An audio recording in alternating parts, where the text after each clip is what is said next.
Salutación, saludos, benvinguts, bienvenidos al Sapiens. ¿Qué tal? ¿Cómo estáis? Espero que muy bien. De todo corazón os doy las gracias porque nos vais siguiendo y nos estamos ya rozando, como quien dice, acariciando los 77.000 seguidores, que se dice rápido, más otros tantos que no figuran, pero que ahí están y que...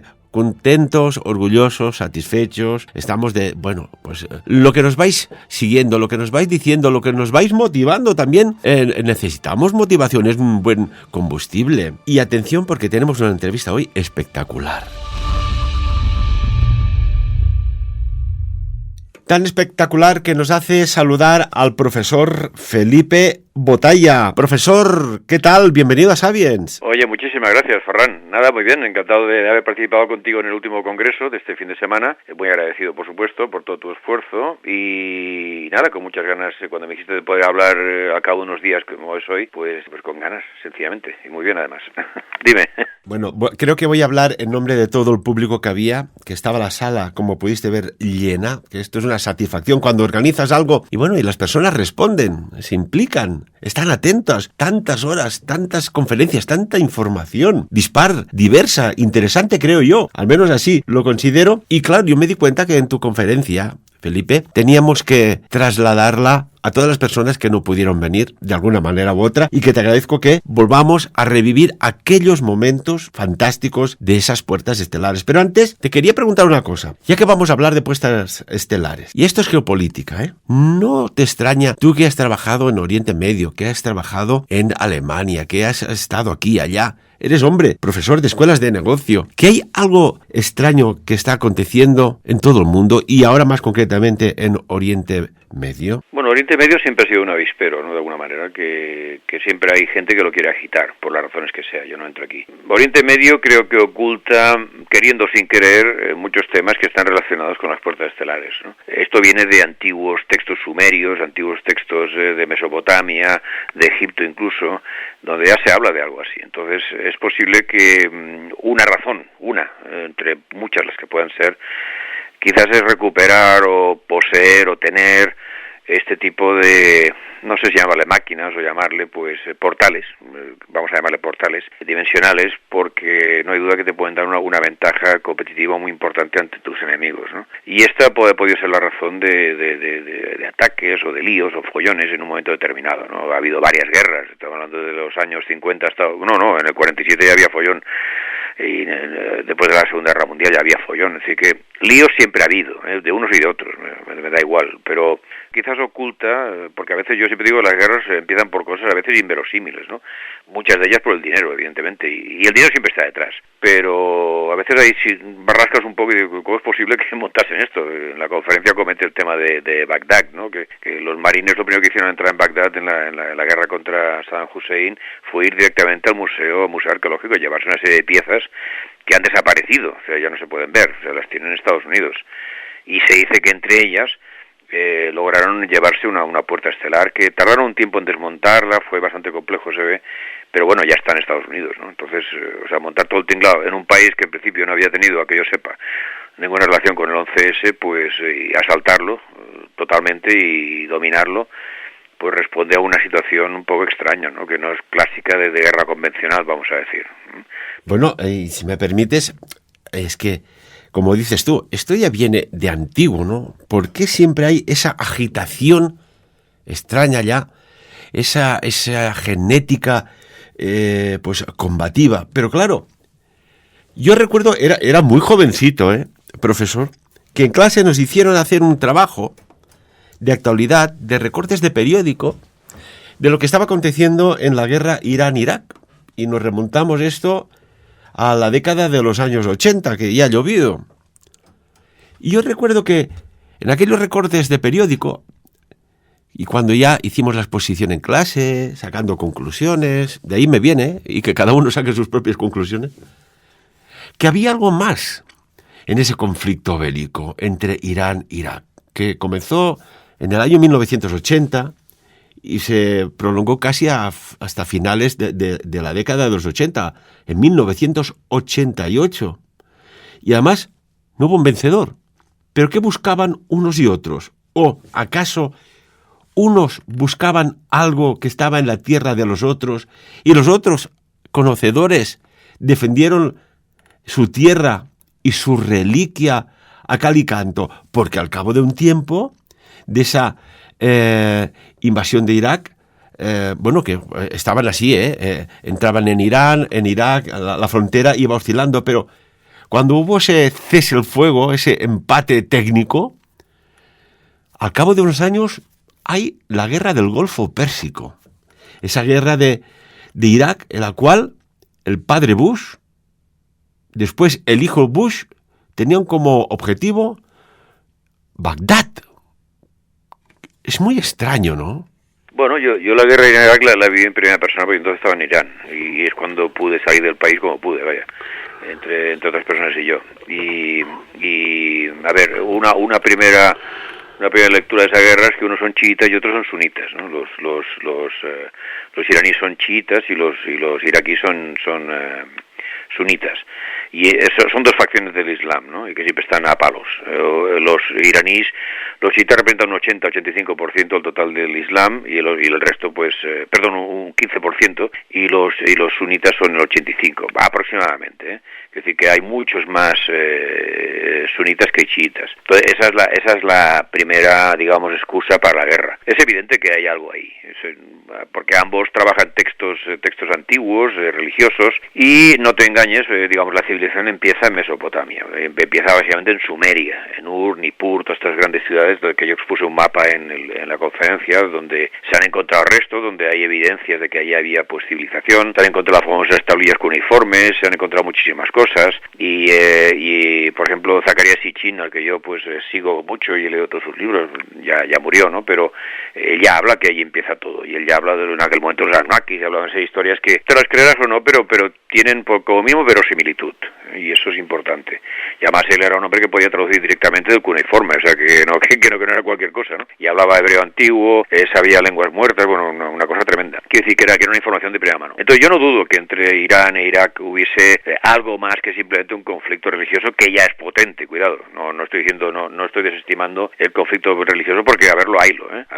O sea, unos siguen a Mahoma y otros siguen a Ali, ¿no? Entonces, pues sí, es cierto que Irak sobre todo se ha convertido en el objetivo, sobre todo porque primero la guerra del Golfo con Kuwait para liberar Kuwait y bla bla bla, y luego ya la Segunda Guerra, que es ya la que entran en Bagdad, ¿no? Entonces los americanos llevan tiempo gestando este asunto. ¿Estaban trabajando en nombre de alguien o para alguien los americanos o es una cosa propia? Claro, esto siempre te queda detrás. O sea, ¿quién hay detrás que dice que hay que hacer esto, ¿no? Concretamente allí. Es evidente que Irak no tenía nada que ver con el ataque a las Torres Gemelas, ¿no? Fue una excusa, ni más ni menos, para controlar el petróleo, por supuesto, o sea, el tema económico, y luego todo el tema, vamos a llamarle cultural, de lo que en aquella región podía haber interesante como arma o como elemento, digamos, no sé si científico, pero bueno, algo que podía darles una serie de beneficios a los gringos y quizás a otras personas, no lo sé.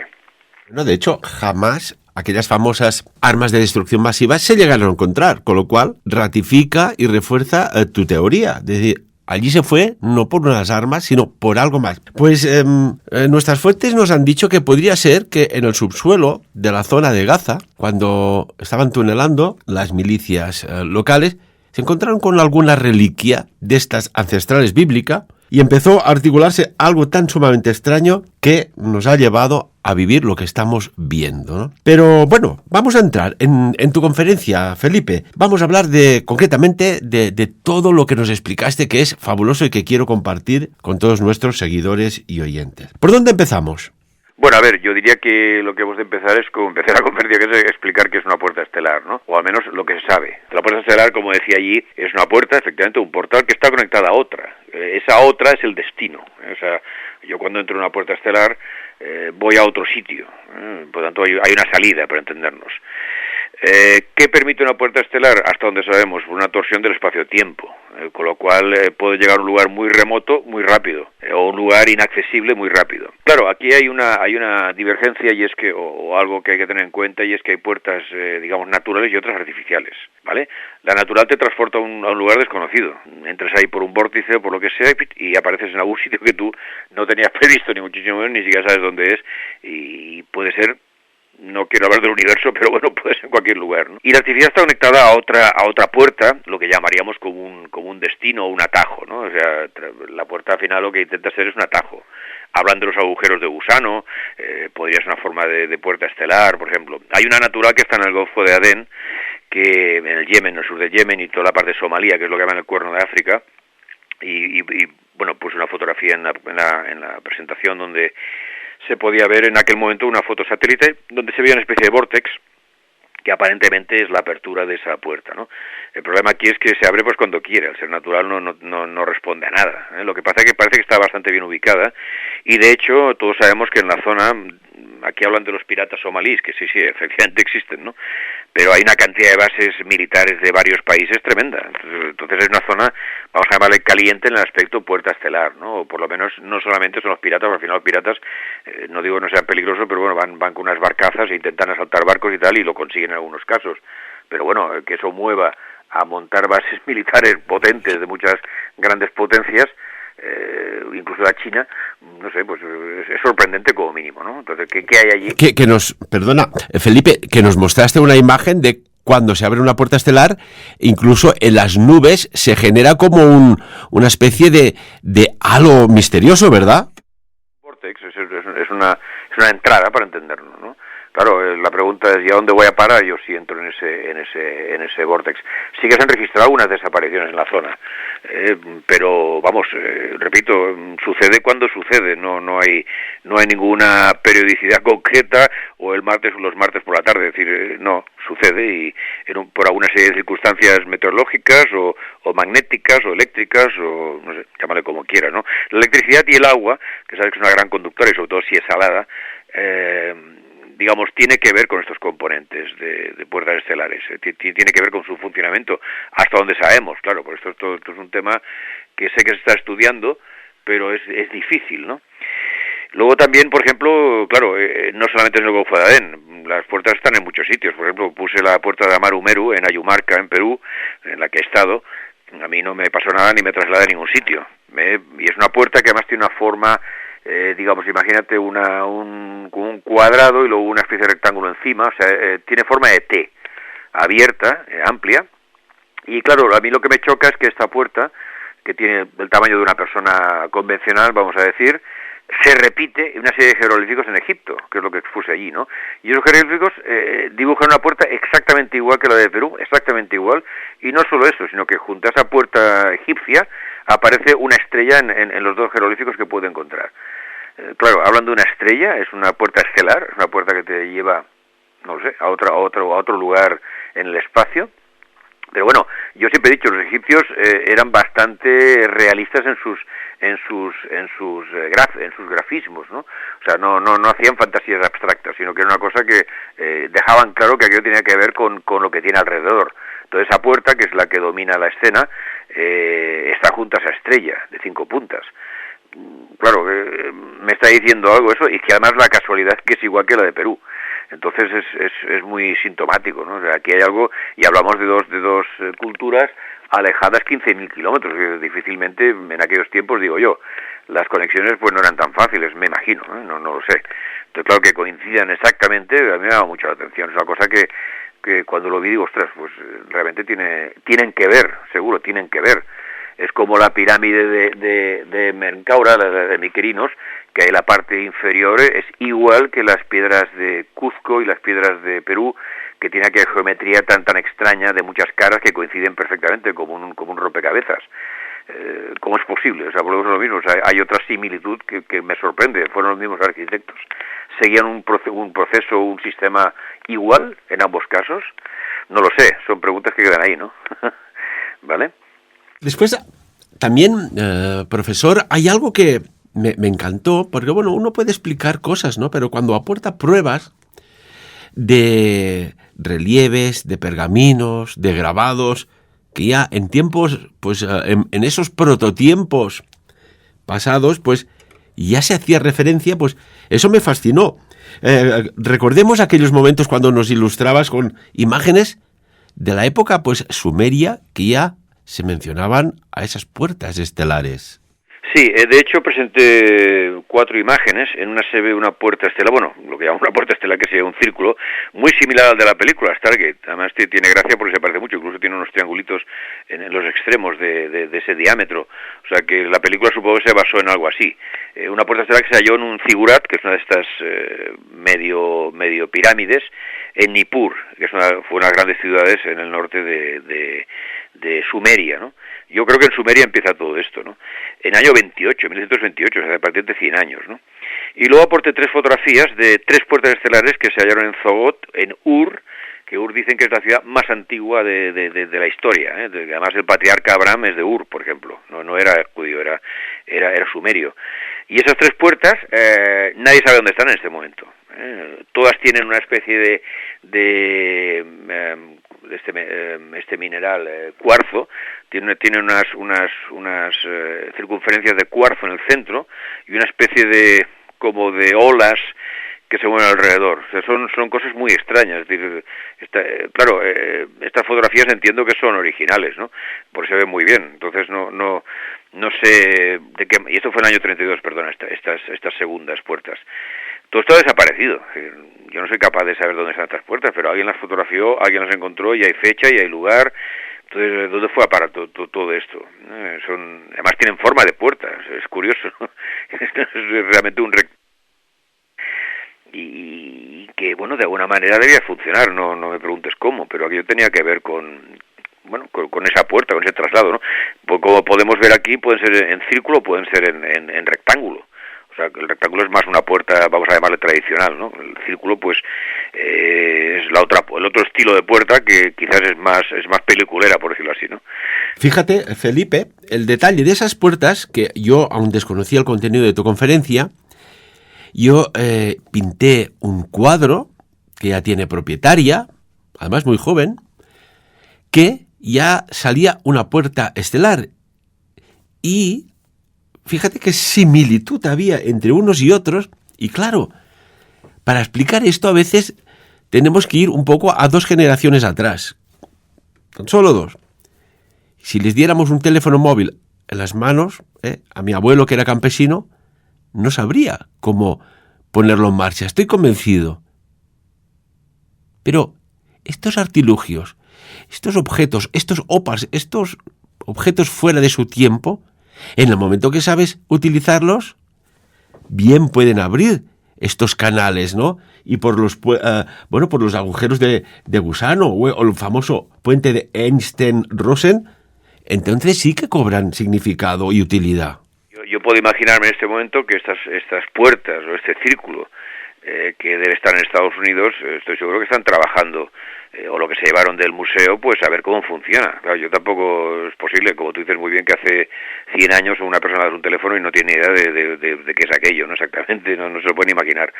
Aquí es lo mismo, o sea, estamos viendo algo, pero claro, cómo se pone en marcha, dónde está el botón para el funcionamiento. A lo mejor no es ningún botón, es un tema mucho más espiritual o mucho más, no sé, ¿entiendes? Claro, nosotros somos muy prácticos, somos muy racionales, pero ellos eran mucho más espirituales, que esto tiene que ver con el espíritu, no lo sé.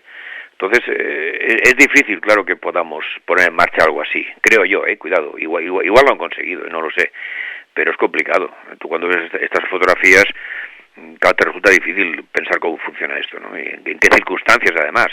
Hay que hacer algún ritual, hay que hacer algo, hay algún botón, como decía. Yo no, a ver, no es obvio. Tú lo ves y no es obvio esto cómo puede funcionar. Pero ellos sabían cómo, o si realmente son puertas estelares, ¿no? Por lo tanto, ellos, y no olvidemos nunca que la puerta estelar, digamos, en el sistema clásico, es una puerta que tú entras y te lleva a algún sitio. Pero es que también pueden venir de ese sitio hacia aquí. O sea, qué poca broma, ¿no? A veces tiene que preguntar que quién viene aquí, ¿no? Por ejemplo, en la conferencia puse una imagen de Gilgamesh, que es el gran héroe sumerio, que está en una puerta precisamente rodeada de una especie de agua, y donde Enki y Enlil, digamos, le dan acceso. Y asimismo también hay otra imagen donde se ve a Enlil y a Enki también, que abren la puerta estelar a Anu, que es el gran dios sumerio, ¿no? Anu, que además tiene sobre su cabeza el famoso disco solar sumerio y disco solar egipcio. Los egipcios en el fondo copiaron ese disco solar que es Ra, con unas alas, y lo ves en muchos lugares en Egipto. Entonces siguen códigos muy parecidos, ¿no? Pero son dos imágenes muy similares, el de Gilgamesh y el de Anu pasando esa puerta, ¿no? También rodeado de una especie de cosas zigzagueantes que puede ser agua perfectamente. Repito que el agua es conductora, ¿no? Por lo tanto, eso tiene que ver, de alguna manera, con la electricidad. Tiene que ver. Qué interesante, me fascina esto. ¿Qué quieres que te diga? De que en un pasado remoto hubo una tecnología, un conocimiento que después se perdió en los tiempos, que permitía desplazarse de un punto a otro, que permitía, o incluso una tecnología que permitía, y tú que has estado recientemente en Egipto, Felipe, que permitía levantar unas estructuras que a día de hoy aún costaría hacerlas, ¿no? Es que es fascinante. Yo lo que me pregunto, al igual que las pirámides, es, ¿realmente la construyeron los egipcios? ¿Estas puertas las hicieron los sumerios? ¿O venían de alguien que las dejó ahí? Alguien construyó las pirámides. Yo no tengo claro que no fueron los egipcios. Los egipcios no hay ningún jeroglífico que hable de pirámides ni de su construcción, por ejemplo. Y he visto miles, y no hay nada que hable de esto. Entiendo que si ellos hubiesen hecho estas grandes obras, aparecerían en algún sitio, como algo de orgullo incluso, ¿no? Pues no, hay un silencio gráfico absoluto en cuanto a las pirámides, por ejemplo. Y entonces puedo imaginarme que las pirámides pues ya estaban allí cuando esa civilización egipcia, que viene de ningún sitio, pues no hay una evolución, de repente están ahí los egipcios, ¿no? Nadie sabe dónde vienen. Se encuentran estas enormes máquinas, sobre todo son máquinas, y bueno, de alguna manera o las usaron o seguían funcionando hasta que un día se pararon, claro. O se desmontaron, o no sé lo que le hicieron, pero vaya, yo creo más la teoría de que estaban allí, y ellos, bueno, quizás los supieron aprovechar durante un tiempo, igual que las lámparas de Dendera, es decir, claro que había lámparas, por supuesto, claro que había electricidad, es que la gran pirámide no deja de ser sino una gran máquina de energía, que repartía la energía por todo el Nilo, por todo Egipto, ¿no? Los diferentes templos. En el subsuelo de la Gran Pirámide hay corrientes acuíferas, ¿verdad? Bueno, es que todo Giza, según parece, está hueco y hay agua, ¿eh? O sea, volvemos otra vez al tema del agua, ¿no? Sin agua es muy difícil, o por lo menos con agua cerca, que haya un efecto eléctrico, ¿no? Entonces el agua ayuda a todo esto. Y además hay imágenes, fotografías incluso, ¿no? Que se veía el río pasando muy cerca de las pirámides, o sea que todo esto ha quedado cubierto. Pero parece que es hueco todo Giza, por debajo. O sea, son grandes cavernas, acuíferas además. Fascinante.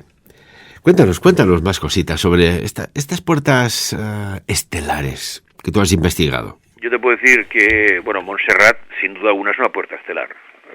Ahí yo en mi libro Porta Estelae, precisamente, que se llama así, porque Porta Estelae era el nombre antiguo de Montserrat. Hay manuscritos del año 500, el año 600, el año 700, que hablan de esa montaña y ya le llaman Porta Estelae. Seguramente, no nos engañemos, Montserrat está llena de agua.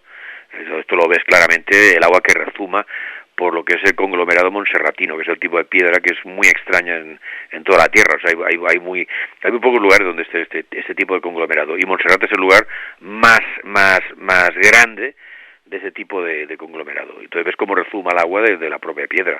Es decir, y hay lagos dentro, se sabe que hay un lago dentro. Los arqueólogos lo saben, claro, tienes que ser arqueólogo para llegar hasta allí porque se ve que no es ninguna broma. Y entonces Porta Estelae, y claro, todo esto provoca que hayan a veces efectos lumínicos debido a la electricidad y al magnetismo, ¿no? O sea, es una montaña que tiene un factor de, vamos a llamarle mágico si tú quieres, o raro, o diferente, que no tiene ninguna otra montaña así como así. Otra puerta estelar es el Canigó, en el Pirineo, el Carigó. El Carigó es una palabra que además no tiene nada que ver con el catalán. El Carigó, claro, ¿qué dice Canigó? Canigó puede decir can I go, pues no te olvides que se usaba el inglés en algunos casos, hay palabras en inglés. Entonces can I go podría ser la llave de entrada a esa puerta estelar que además no permiten pasar aviones por encima del Canigó. Impresionante. O sea, es que ahora estaba visualizando, o sea, el primigenio nombre de Montserrat, que está a unos 30 kilómetros de Barcelona, más o menos o así, de la ciudad condal. ¿Me dices que era una puerta estelar? Yo no tengo ninguna duda. Y de hecho Himmler, cuando vino a Montserrat, este era uno de los temas que él quería ver, que es lo que yo trato en el libro. Claro, por supuesto. Sí, Montserrat es una montaña que tiene mucha más coña de la que parece, ¿eh? ¿Por qué te crees que montan allí un una abadía benedictina, como en Montecassino. Lo montan porque es un lugar importantísimo. Aquel no es un lugar cualquiera. Fíjate que hay montañas. Podrían haberlo montado en el Pirineo. No, la montan en Montserrat, porque la montaña no tiene nada que ver con ninguna montaña. Solo las meteoras en Grecia, y me parece que hay otro parque natural en Cataluña. ¿Cuál era? No me acuerdo. Bueno, es igual. Que tiene también ese tipo de piedra. Una cosa rarísima. Y el agua es factor fundamental para cualquier tipo de puerta estelar. Sin agua no funciona, por lo visto. Debe haber algún tipo de reacción química, ¿no? De electrolisis, o vete tú a saber qué ciencia aplicada puede haber que genere pues algún tipo de distorsión de un campo para proyección de, no sé, de un cuerpo, por ejemplo. Por ejemplo, claro, es que no soy capaz de hablar de qué tecnología funciona ahí, no lo sé, no sé los principios, pero sé que hay elementos comunes. Por ejemplo, estas puertas que han encontrado en Ur y en Nippur, no te olvides que están entre dos enormes ríos, el Tigris y el Éufrates, que es todo Mesopotamia, que es donde estaba el paraíso, el Edén, ¿no? que dicen los textos sumerios. Y aquí hay un caudal de agua brutal. Ur concretamente está donde se unen los dos, estaba donde se unen los dos ríos. Imagínate tú ahí el caudal que hay ahí de agua, que va luego a parar a Chat el Arab, que es el norte del Golfo Pérsico. O sea, que poca broma. O sea, y el agua es fundamental, ¿no? Entonces Montserrat tiene agua en cantidad. El mismo Canigó, el Kenai-Go, está lleno de nieve, ¿no? Y agua, aquello también. Totalmente. ¿Vale? Y además te voy a explicar una situación que vivió mi padre. Esto no lo expliqué en la conferencia, bueno, creo que no era el lugar, pero bueno, te lo comento a ti y a tus oyentes, pero mi padre trabajó muchos años en una compañía muy famosa de yogurts, como director de ventas en España. Y en una ocasión, estoy hablando de los años 70, y en una ocasión un supervisor de ventas en León, de repente no estaba, y tampoco su mujer, qué raro. O sea, que no los encontraban, no habían desaparecido, o no fue a trabajar. No fue a trabajar, su mujer tampoco da señales de vida. ¿Dónde están? O sea, esto que estoy explicando me lo explicó a mi padre, que no tenía por qué engañarme, ¿no? Ni venía a cuentos, o sea, simplemente es una cosa que él quiso mantener muy discretamente, no él solamente, sino la compañía, ¿no? La empresa tampoco quería hablar de esto, pero resulta que esta gente, desde León, de repente aparecen en Chile, con su coche, con un 127, tú. ¿Qué dices? Sé que entraron en una especie de nube en la carretera de noche, en León, y aparecieron en una carretera en Chile. Esto no es ni broma, o sea, tuvieron que venir desde Chile, y el coche, hasta donde yo sé, se quedó allá. O sea, que ellos perdieron el coche, ¿no? O sea, que una cosa rarísima, que evidentemente esta gente entró en un túnel del tiempo, entraron en una especie de vortex que les llevó a un sitio totalmente lejano, ¿no? Esto es real, esto no es ni broma, ¿eh? Me explicó mi padre, en plan así, me lo explicó en casa, estábamos comiendo, que coño, nos ha pasado esto, ¿no? Que el tío ha desaparecido, resulta que el pobre estaba en Chile con su mujer, los dos fueron a parar allí, y su coche. Imagínate tú el traslado que llevó esto, ¿no? Bueno, esto si no estás preparado mentalmente y emocionalmente, te deja un shock y un trauma que arrastra toda la vida. Oiga, yo estaba en un lugar, me voy a otro continente con el vehículo, como te coja con poco dinero, como bueno, tienes que ir a la embajada, debe haber algún registro de, oiga, tengo que volver a mi país con el vehículo, el viaje, el transporte. Supongo que si fuera una embajada española, debían alucinar allá. Desconozco cómo lo solucionaron, el hecho es que volvieron, claro. Y mi padre siempre fue un tío muy racional, ¿no? Él no era dado a especulaciones de este tipo. Y sin embargo, dice, chicos, que ha pasado una cosa que estamos todos paralizados, ¿no? En la compañía. Dice, ¿qué ha pasado esto? Y joder. Y a mí estos rollos me gustaban, ¿no? Y coño, es una cosa que recuerdo que me lo explicó. Lo que pasa es que no entramos en más detalles porque él realmente no quería hablar del tema. O sea, era un tema que dice, oye, nos ha pasado esto, punto. Cuanto menos corra, mejor, ¿no? Ha pasado ya 50 años, ahora se puede explicar, no pasa nada. Pero fue tremendo. O sea, esta pareja entró en un vortex y fue a parar, pues mira, en este caso a Chile, podía ir a parar a la Luna, a lo mejor, no sé, no tengo ni idea, ¿no? Pero fue así, ¿eh? Esto es rigurosamente cierto, ¿eh? Rigurosamente cierto. ¿No hubo un avión también que se volatizó, desapareció de los radares? No sé si fue en la década de los 60 o los 70, Felipe, y que aparecieron al cabo de un montón de años después. Que dices, oiga, ¿qué ha pasado aquí? ¿Tripulación, pasajeros y todo? Bueno, yo registré dos casos, algunos dicen que es mentira, que si no sé qué. Bueno, yo lo digo porque alguien puede pensar que es mentira, esto salió en la prensa, hay prensa sensacionalista, por supuesto, y repito, uno se puede creer o no, lo cierto es que esto puede representar otros aviones que sí que han desaparecido de alguna manera, ¿no? Que no han vuelto nunca más, que a lo mejor volverán de aquí a un tiempo. Yo puse dos, uno que iba desde Alemania hasta, perdón, hasta Sudamérica, la aerolínea Santiago Airlines, y este desapareció el 4 de septiembre del 54, o sea, hace 66 años, ¿no?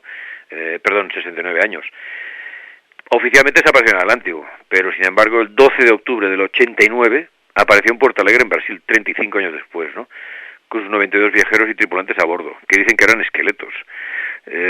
Bueno, te lo quieres creer, lo cierto es que parece que era un avión antiguo, por supuesto, cuando llegó, que claro, se quedaron sorprendidos todos.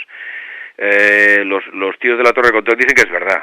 Ahora yo no sé cómo pudo ser esto. Igual, mira, apareció de repente, salió de un túnel y apareció en ese aeropuerto. Lo que tampoco sé es qué pasó con este avión, porque hubo un segundo caso, a menos que quede registrado, que es un vuelo de la Pan American Airlines que despegó de Nueva York a Miami el 2 de junio del 55, y también oficialmente desaparece en el Atlántico. Sin embargo, aparece en las pantallas de radar el 21 de mayo del 92 en el aeropuerto de Caracas, que llegó a aterrizar este avión, y desde la torre hablaron con el piloto, y el piloto dijo que no se podía creer lo que pasa, y se marchó con el avión, o sea, volvió a despegar 37 años después. O sea, el tío desapareció otra vez con el avión. ¿Dónde había estado este avión? 37 años, y el otro 35. Porque eran aviones reales de líneas aéreas reales, de vuelos que desaparecieron. ¿Dónde estuvieron ese tiempo? A lo mejor para ellos pasaron 5 minutos. Que esta es otra característica de los túneles, de esta especie de portales, ¿no? Que el tiempo se dilata o se contrae. Con lo cual a lo mejor esta gente en el avión, pero había pasado más de una hora, por decir algo, ¿no? Y ha pasado 37 años. Impresionante. Claro, nosotros tenemos un concepto y un sentido del tiempo el tiempo cronológico, evidentemente estamos hablando de ello, pues lineal y muy parametreado, ¿no? Pero ¿y si existe un no tiempo? ¿No? Una manera de medir el tiempo, pero en un no tiempo, en unas unidades diferentes, porque ahora que hablabas, Felipe, de aviones que han desaparecido, recordemos todos, en el año 2014, que parece que fue ayer, pero ya han pasado unos años, el vuelo de Malaysian Airlines desapareció misteriosamente, no hay rastro, con la tecnología que hay de geolocalización de los teléfonos móviles de los pasajeros, de los tripulantes, del mismo, por ejemplo, móvil que estaba, evidentemente, en la zona no de mandos, pero sí de los pilotos, del comandante y el subcomandante de vuelo.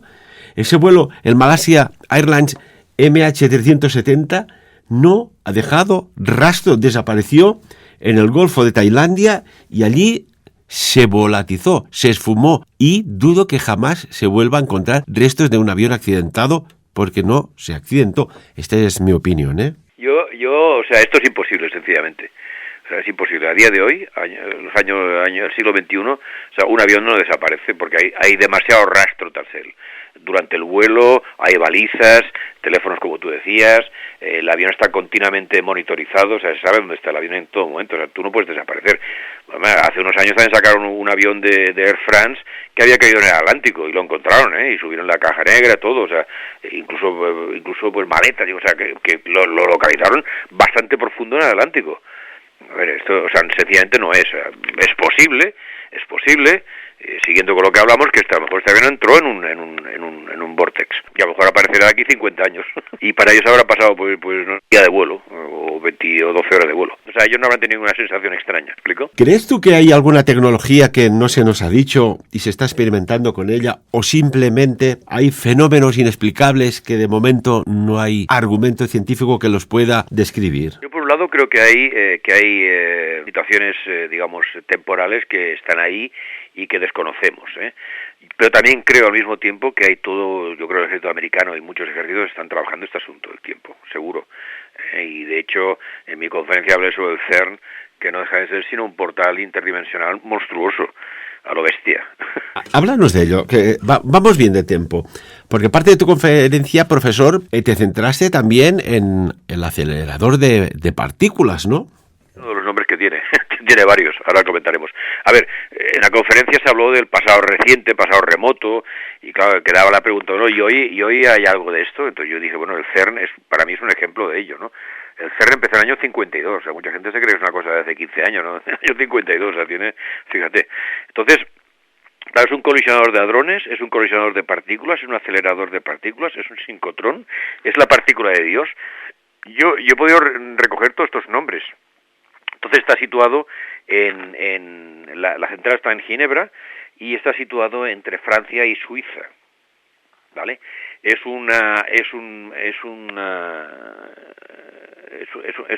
tema que no responde ante nadie. O sea, el CERN está en Suiza, tiene la sede en Suiza y sobre todo está todo, digamos, en Suiza. Lo que pasa es que entra una buena parte de ese círculo de 27 kilómetros, entra en Francia.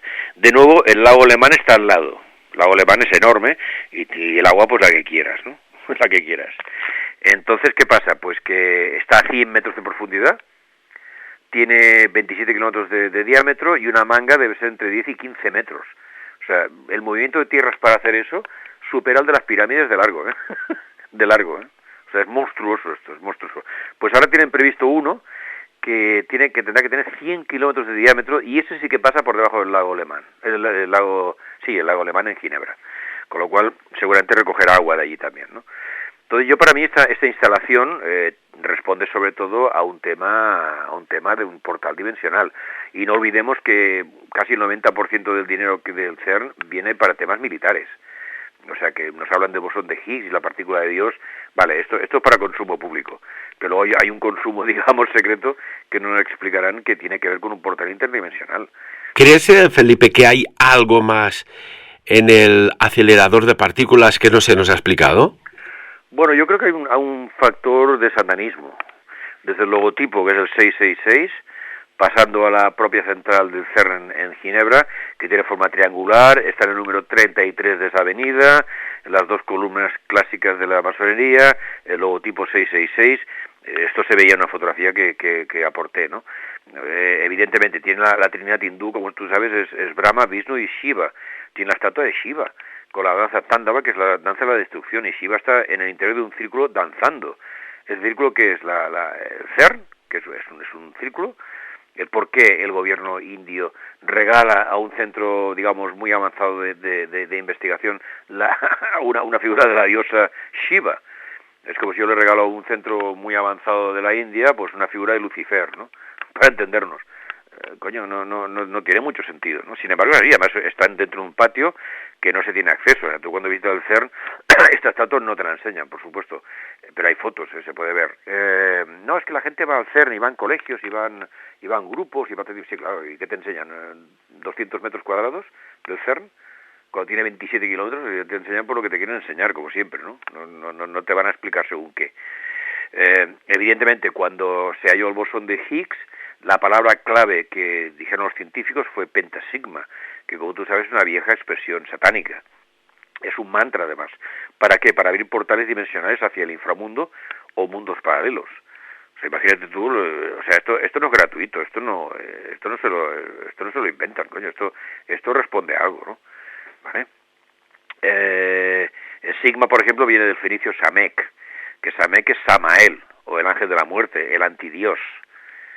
Son demasiadas cosas que dice, bueno, aquí está pasando algo que no es normal, ¿no? Incluso hay una ¿cómo se llama esto? En la Biblia, en el Apocalipsis 9:11, hablan, ¿no? de un pozo sin fondo, de un horno que da un calor enorme y además que además había un templo de Apolo en la zona. O sea, que están hablando de una máquina tremenda que conseguía unas temperaturas tremendas y bueno, y estamos ahí esperando a ver qué diablos es esto. O sea, que incluso en la Biblia se cita esto, ¿no? Incluso CERN puede ser la abreviatura de Cernunnos, que fue el dios, digamos, de los animales adorado por celtas e incluso más antiguo, que estaba en la zona, Cernunnos. El Cernunnos podía sacrificios humanos, además, los rituales de sangre, para él. Más Cernunnos tiene que ver con Shiva. Cernunnos es un dios que ve pasado, presente y futuro. Shiva también tiene las tres caras. Incluso hay una moneda que se ve a Cernunos con una rueda enorme sobre su cabeza. Esa rueda que es el CERN. Es decir, esto no es gratuito. Esto es una cosa que no sepan lo que están haciendo. Lo saben perfectamente. En el CERN, por ejemplo, en agosto del 2016 hubo aquella ceremonia nocturna frente a Shiva, donde se supone que unos científicos iban disfrazados como monjes y ajusticiaban o hacían un ritual con una mujer y una chica joven que también iba vestida como ellos. No la matan, pero hacen ver pues todo un ritual. No, es una broma de ellos. No, los científicos no hacen bromas de esas, coño. No, esto no es ninguna broma, hombre.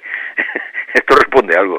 O es como la ceremonia del túnel de San Gotardo, ¿no? Con aquella especie de diablo cornudo que es como es una especie de cabra montesa, una cosa horrible, ¿no? Que hicieron ahí con todos los gerifaltes europeos.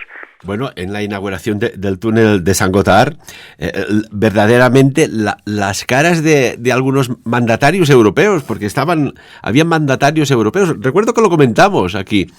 Por ejemplo, Angela Merkel, la cara de cuadros cuando estaba viendo aquel acto inaugural, hablaba por sí sola.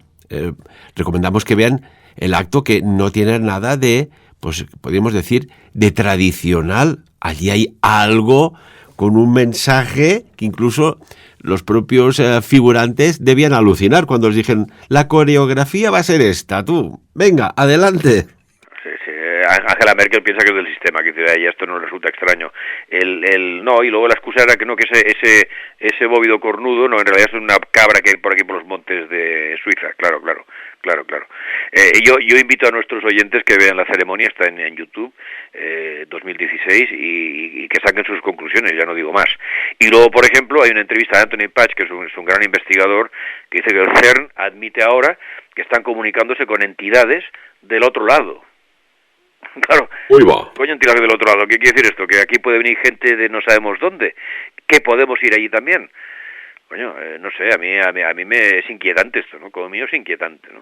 Entonces, bueno, a mí me consta, y lo comentamos también, que no hace mucho se había abierto un portal, pero no del astral, sino del bajo astral, porque hay una pirámide hacia arriba, pero también una pirámide hacia abajo, y que veríamos cosas, bueno, hasta el momento impensables. Y fíjate cómo van apareciendo estos eventos. Y claro, esto es como todo, ¿no? Vamos a poner a veces ejemplos sencillos para cosas complejas. Una reunión de propietarios de vecinos. Todos quieren pues aportar para que el edificio vaya bien, que esté limpio, que no haya deudas y tal. Pero siempre hay alguien que actúa de forma hostil ante todo, hundiendo la reunión, generando un karma espectacular, y dices, oiga, ¿y este es un ciudadano normal? Lo traslado a esto. De abrirse este portal en el bajo astral, a ese, entre comillas, inframundo, ¿cómo creemos o cómo crees que actuarían estas entidades? Hombre, yo la pregunta que me hago también, que responde a la tuya, es, ¿vienen con buenas intenciones? ¿Realmente vamos a aprender de ellos? ¿O qué pretenden? Yo siempre he creído que el contacto con otra civilización externa, de las estrellas, llámale, de otros planetas, no será buena para el ser humano, ¿eh? No lo será, nunca lo será. No pensemos en seres bondadosos que vienen a vernos, ¿eh? Para mí esto es un error. Entonces, este tipo de personajes que tú comentas, tengo mis dudas, ¿no? De que busquen algo bueno para nosotros. Buscan algo bueno para ellos, quizás, pero no para nosotros. Con lo cual esto algún día pues lo sentiremos, ¿no? Sí, seguro. Bueno, ya antiguamente, Felipe, se hablaba de los arcontes, ¿no? De unas entidades que estaban pues como una especie de reclusión, de prisión, y que por lo que fuera alguien las liberó y subieron a estos planos. Arcontes, de arca, de contes.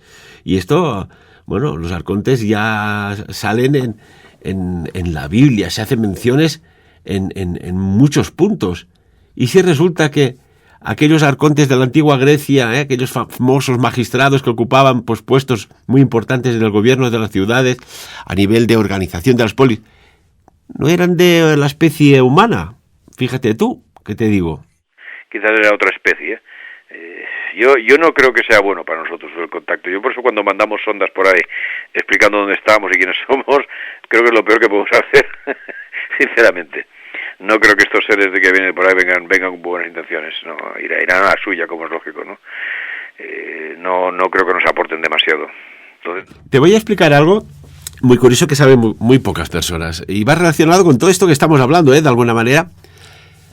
Hubo un tiempo en el cual, pues, en Egipto, como ahora, se excavaba, pues, en yacimientos arqueológicos, en busca de restos de ese antiguo y esplendorosa civilización, y resulta que se toparon unos arqueólogos israelitas con un extraño objeto, acabaron desenterrándolo. Oye tú, y aquello era una aeronave tipo biplaza de tecnología absolutamente desconocida. No atendía ni a helicóptero, ni a avión conocido, ni a un dron mucho menos. Y resulta que se gestó un plan para recuperarlo. Y sí, fueron con hubo un aterrizaje, se hizo una pista de aterrizaje muy sutil, aterrizó un comando de recuperación, y en aquel momento, cuando ya tenían aquel ingenio en esa especie de avión Hércules descomunal, resulta que una patrulla que estaba por allá del ejército egipcio los localiza, y intercambio de tiros, pim pam pum, pim pam pam. Y ¿tú sabías que la guerra de los 6 días, su detonante viene por ahí?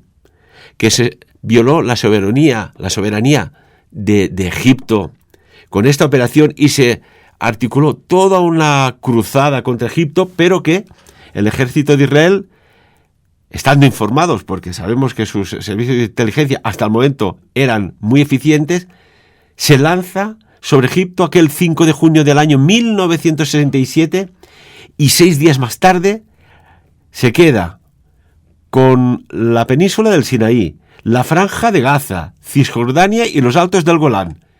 Ahí está el detonante, un ovni, un UAP, dile como quieras. De ahí viene todo la guerra de los 6 días.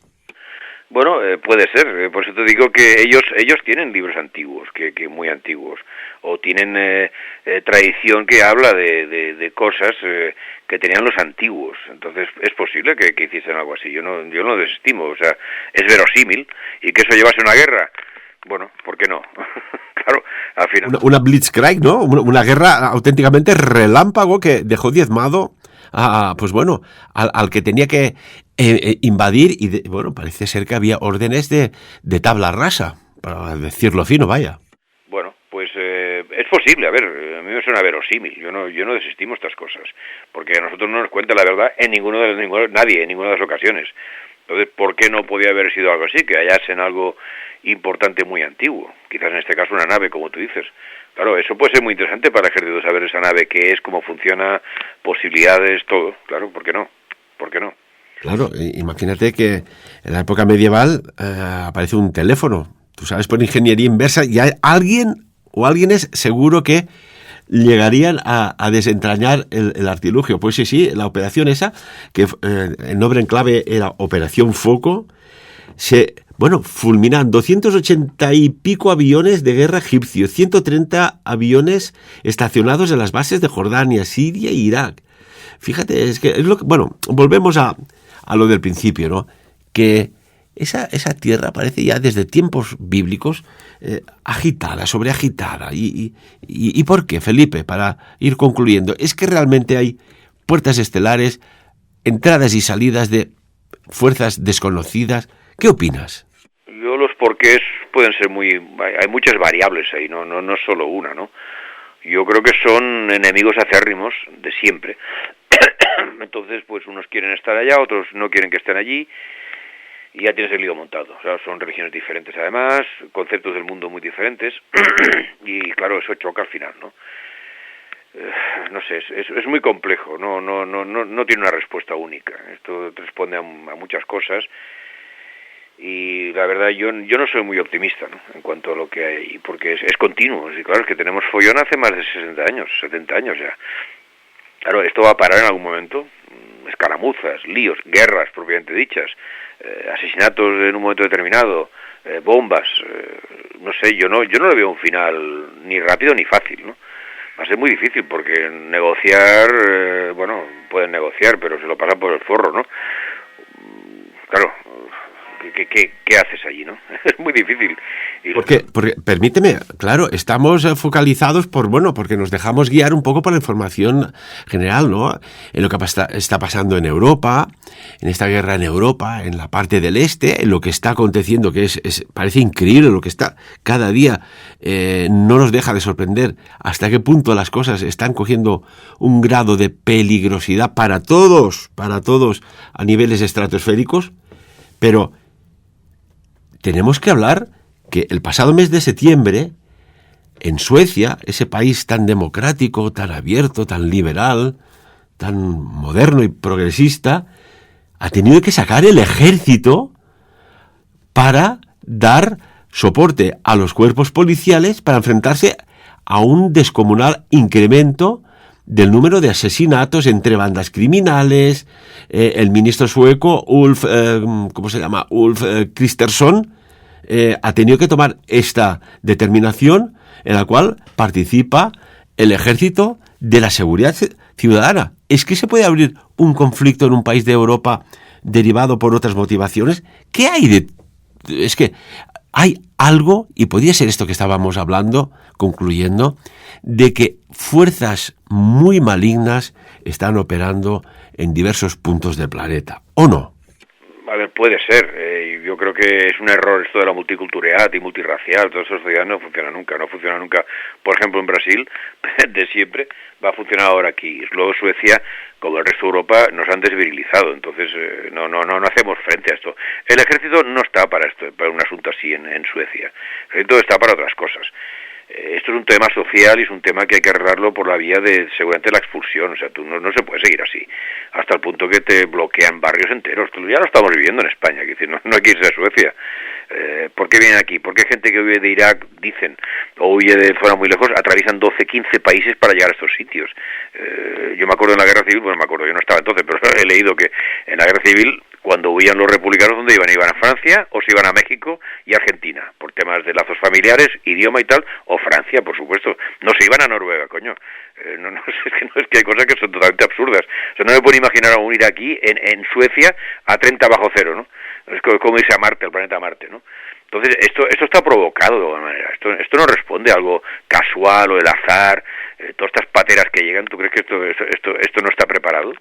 Bueno, siempre se ha oído decir que, y de unos años para aquí, que había, un plan oculto, el plan Kalergi, de que Europa tenía que desaparecer, en todos sus más sentidos y arregladas tradiciones por una extraña invasión silenciosa. No sé a qué se referían. El conde Nicolás Coudenhove de Kalergi, en el año 23, escribió el Practical Idealismus, donde él habla que Europa tiene que ser bastardizada, con gente llegada de África, gente llegada de Oriente y toda esta historia, para crear una raza totalmente voluble, manipulable, etcétera. O sea, ya es el año 22, o sea, hace 100 años de esto. O sea, el tío tenía claro lo que había que hacer. Y se da el premio, en la Unión Europea está el premio Coudenhove Kalergi, que se ha dado al rey de España, se ha dado a Aznar, se ha dado a muchos dirigentes. O sea que yo diría que siguen claramente la disposición que dijo este tío. Le llaman el premio Carlomagno también. Pero siguen esto a rajatabla. O sea, el tío ya puso la base de lo que había que hacer. Y es lo que estamos viviendo en los últimos 10 años, de forma ya feroz. Siempre ha habido una cierta inmigración, vale. Pero es que esto es insoportable. Hay un momento que estamos perdiendo nuestra personalidad. El otro día decía un economista que a nivel económico hay cosas que son insostenibles, y esta es una. No sé yo exactamente a qué se refería, pero veremos. Nos queda un minuto de programa, veremos qué está aconteciendo, hacia dónde va todo, y a lo mejor algún día se llega a saber que todo esto no es casualidad, ¿no? No, las casualidades no existen. Ya lo dijo Roosevelt, ¿no? Que lo tenía encima de su mesa. Roosevelt era un elemento también de mucho cuidado. El tío tenía en su mesa de esto que decía, el muerto acaba aquí. y cualquier cosa en política no sucede por azar. esta permisividad, chicos, es muy extraño. A mí no me permiten nada, coño, y a esta gente le permiten todo, por ejemplo, ¿no? Y soy yo el que paga la fiesta, pues encima pago yo la fiesta, ¿no? Y bueno, que lo paga él de su bolsillo, pues muy bien, pero que lo pago yo encima, ¿no? Entonces... Hubo, permíteme, una intervención de un político europeo, bueno, pues que sobre el conflicto de Azerbaiyán y Armenia, ya, fíjate. Dijo varios pasajes y hay uno que dijo algo así como que un funcionario ruso, me refiero, dijo que un nuevo orden mundial está naciendo ante nuestros ojos. Y tendremos que darle la razón, profesor. Bueno, mira, sí, por supuesto. Yo siempre digo que hay 45 países islámicos en el mundo. Y esta gente tiene que cruzar el Mediterráneo para acceder a Europa, que en el fondo, que para ellos nuestra cultura la desprecian y no la quieren para sus hijos. ¿Alguien sabe por qué? Pues no van a Arabia Saudita, o van a Jordania, van a sitios. Y ha dicho Jordania y Egipto que no quieren a los palestinos, por ejemplo. Coño, entonces... y ha dicho... Esto me recuerda cuando hubo la guerra... en los Balcanes, que habían países que eran de esta tradición, y ningún país árabe la apoyó enviando armas, ni refuerzos, ni hombres. O sea que aquí hay algo muy extraño que iremos analizando. Profesor, se nos literalmente desmaterializó el tiempo radiofónico. Nos tenemos que despedir. Un apunte en 15 segundos. Un apunte. Bueno, que espero que encontremos alguna puerta estelar y a ver a dónde vamos a parar, ¿no? Es lo único que se me ocurre. Bueno, ya lo escuchaste en mi conferencia, el 13 de octubre de este año, que ya estaba dicho antes, empezaba la gran tribulación. Veremos hacia dónde nos conducen estos 3 años y medio, parece que durará, a qué niveles de resistencia mental, emocional y espiritual podemos aguantar, si es que nos dejan aguantar. Profesor, muchísimas gracias. Muchísimas gracias, un abrazo y nada, hasta la próxima. Hasta luego. Y amigos y amigas, desde allá donde nos escuchéis, aunque todo parezca oscuro, funesto, que la cosa va a ir a peor, no os olvidéis de plantar un árbol cada día, de plantar una nueva amistad, porque al fin y al cabo, un día u otro, todos vamos a depender de todos, porque esto solo ha hecho que empezar. Si no, a los datos nos remitimos, como siempre, que cada uno saque sus propias conclusiones.